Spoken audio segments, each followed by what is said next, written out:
Hello guys, this is Avinder Singh and you are listening IAS Gyan Hindi audio web server short session. Today is topic think about it, जिसका विषय है वायुयान की ऊंचाई कैसे मापी जाती है। उड़ते हुए वायुयान का वेग मापने के लिए काम में आने वाले यंत्र को ऊंचाई मापक कहते हैं। वायुयान में काम आने वाले मुख्य रूप से ऊंचाई मापक यंत्र 3 प्रकार के होते हैं। प्रथम प्रकार का वायु दाब मापी यंत्र, यह बढ़ती ऊंचाई के साथ घटने वाले दाब को मापता है।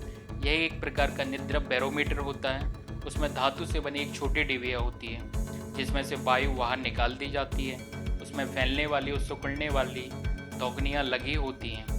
ऊंचाई बढ़ने के साथ जैसे जैसे वायु में परिवर्तन होता है, धौकनियाँ इसी के अनुरूप फैलती और सिकुड़ती हैं। धौकनी फैलना और सिकुड़ना विभिन्न यांत्रिक प्रक्रमों द्वारा यंत्र के डायल पर लगे संकेतक को घुमाता है।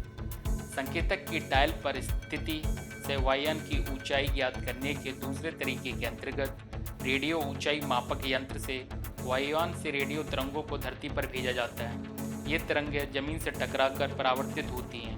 वायुयान में लगा रिसीवर इन परावर्तित तरंगों को प्राप्त कर लेता है। तरंगों द्वारा यान से धरती तक और धरती से वापस यान तक आने और जाने में लगे समय को ज्ञात कर लिया जाता है। इस समय को आधा करके रेडियो तरंग के वेग से गुणा कर हवाई जहाज की ऊंचाई मापक यंत्र को हिप्सोमीटर कहते हैं। इससे द्रव के गुतनांक को मापा जाता है।